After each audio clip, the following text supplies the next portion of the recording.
On the phone with me today is two-time MLR champion and founder of the Seattle Compassion Services, Eric Duechle. Good morning, friend. Yeah, it's great. So you messaged me afterwards saying it was the biggest win in team history. Why was this the biggest win in team history? You know, we've never gone down 3 games in either of our seasons, and it felt like the biggest hole we've been in because, one, we have the most pressure having won 2 championships. Two, we have a new coach, new players, and they really are trying to feel like they belong to this organization, and to do that, you got to win. So for like their legacy upon ours and just the pressure that we have for us to like be down 3 games at the start of a season is people just ask a lot of questions of 2-time champions, you know. No, absolutely. And to win and have a strong offensive attack win like we know that we can do kind of validates what we've been training in the preseason, and just feel like we're back on track, like we know how to win again and fight. A big part of getting back on track is having Ben Sema return to the 10-man. Not that I didn't enjoy watching Shalom rocket, but Ben is an absolute playmaker. And with 16 points this week and 8 and 8 in his conversions, how important is it having a playmaker like Ben back in the lineup? You know, I don't think I appreciated it until he was gone. And you see that rugby, there's a lot of tactics involved, which points here, 3 points there, really gave us just that micro boost of confidence that we needed, I feel. And he just gave us a little shine going 6-6 on kicking. It's like it made us feel like we're that kind of team. And Ben Sema did that in 1 game, which is amazing.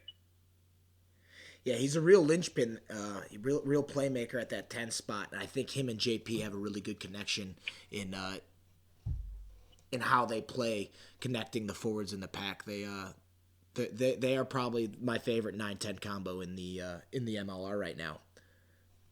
Yeah, and they live in the same house, so I'm sure that helps. No doubt that helps with the chemistry there. No doubt.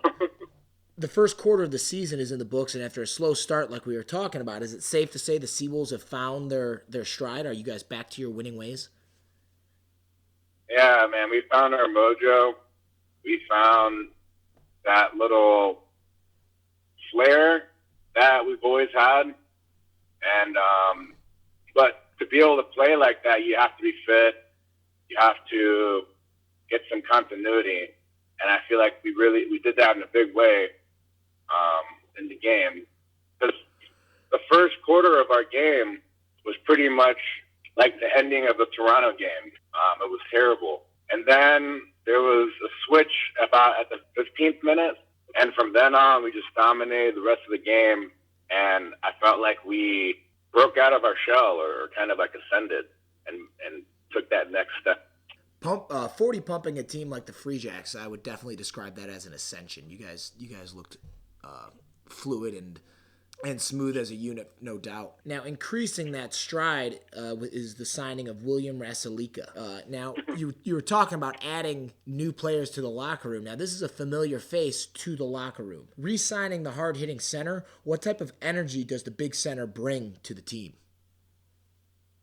Yeah, well, he's someone that brings passion because he's loved us since day one. He was in the locker room during the tough times of season 1 and season 2. And he was there when we had to like look each other in the eye and say, hey, we have another game to play. And we always were rated low, like whether it was in the preseason, we had the lowest rankings and people doubted us. We lost to Colorado Raptors or the Glendale Raptors twice the first season, and we had to play them again in the championship. And there was a lot of fear. At the same time, someone like that is like, hey, This is just another game. Let's play. Let's do what we can do. And he was there. But that's what I can say about Russell Likos. He was there, and he's passionate.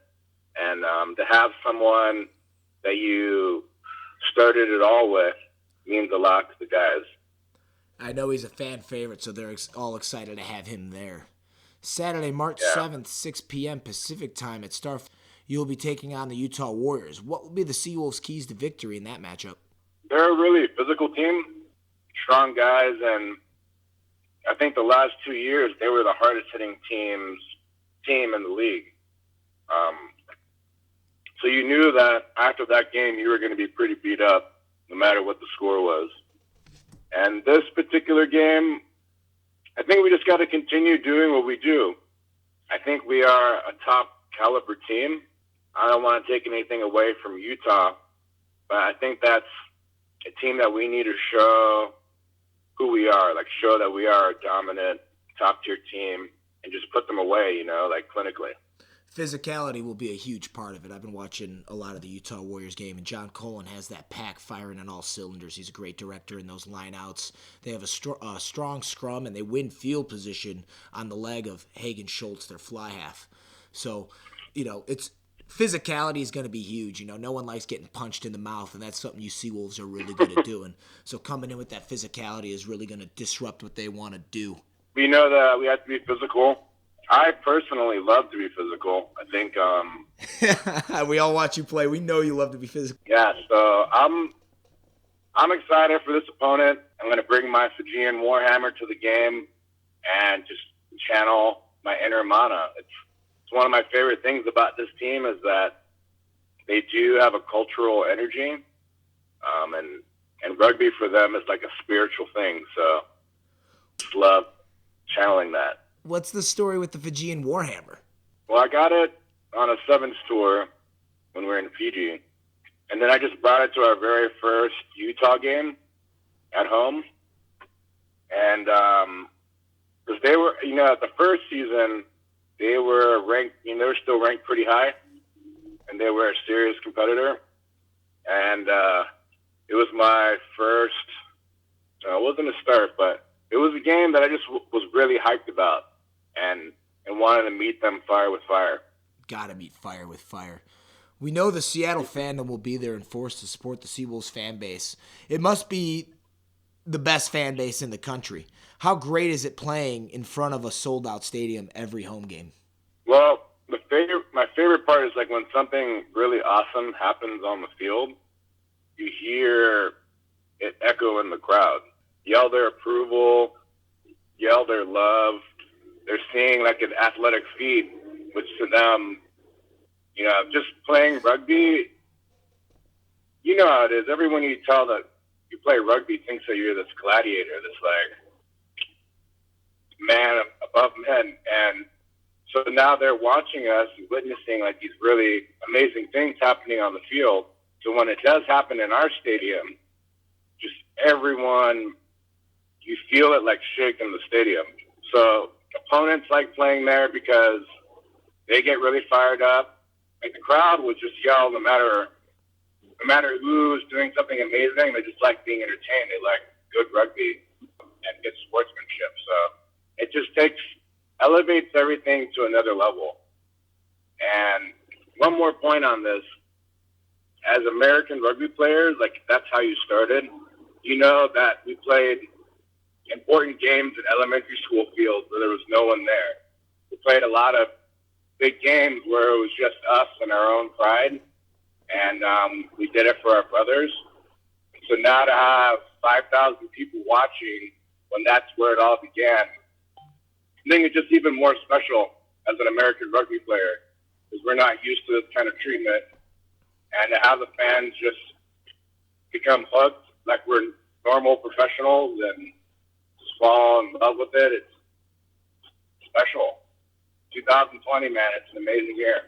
Yeah, to have an entire city backing you guys, and you talk about the crowd's reaction, how loud they can get, and how you can hear their approval. It's amazing to have a fan base that actually knows what's going on in rugby. Like, they react correctly to the calls. They react correctly to the overlaps, the mismatches, everything that you guys create. They actually break down the game and see it and react properly, which is really unfounded here in American rugby. Usually the crowd has to be explained what's going on, but the Seattle Seawolves stands, like, they all actually know what's going on. They're all knowledgeable of rugby, and that's an absolute game changer, and that's got to really feed you guys with energy. It's no doubt the best fan base in the country.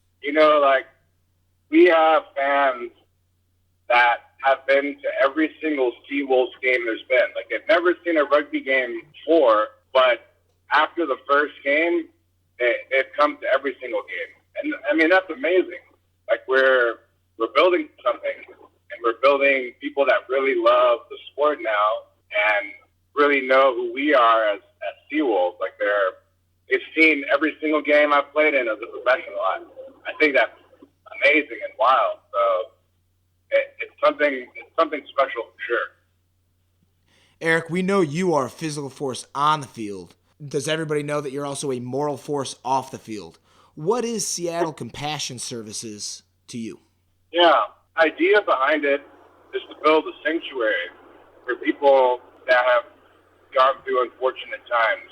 We're focusing on homeless people. The real energy behind it is just to build a place that people feel safe, that they can take the next step in their life and move forward. And as it grows over the next 5 years, I want that to be kind of a core theme. It's just allowing people to not feel self-conscious, have an environment where people are patient with them, love them, and want to see the best for them. That's what Seattle Compassion is ultimately for me. And so what is it that you're getting out in the community and doing to create those safe space environments? Yeah, we go to our local community dinners and we serve food there every week. With the resources that we know, like what we do right now as a service is providing housing advice, providing job search advice, and providing camping supplies and hiking supplies. So that's what we provide directly right now to the homeless community. And we just want to keep building on that. That's where it's at now. I've seen you hand out some tents, and the people's eyes light up. And I don't know if their eyes are lighting up because they're meeting you or because they're getting a home. But one way or another, people are responding positively and loving it. And we love the Seattle Compassion Services and your guys' goal of ending homelessness in Seattle.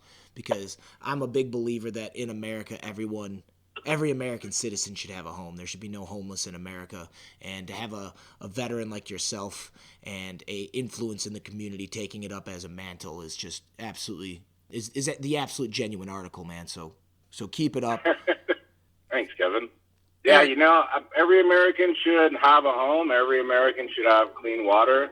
And hopefully we can provide that for the world one day. But we as a society, we as America, can raise the standard for everyone in our communities. We have so much privilege and access. It's really just organizing ourselves and educating people with what is possible, what is available.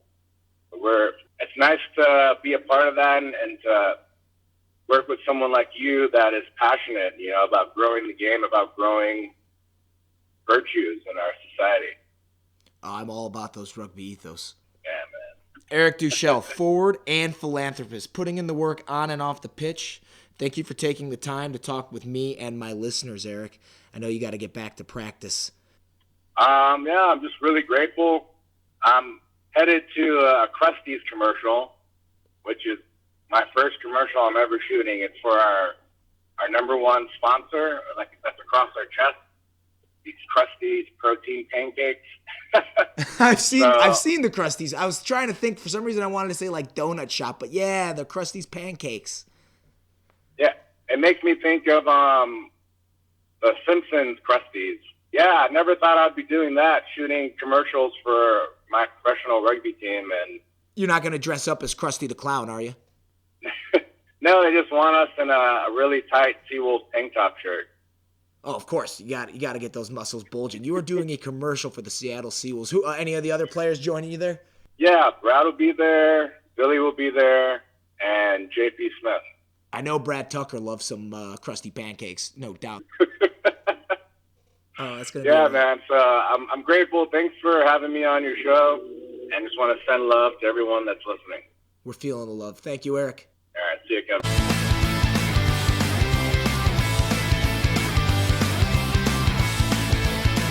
Follow Nothing But Rugby on Instagram, Twitter, and subscribe to my channel. Give your a link on YouTube. Cheers.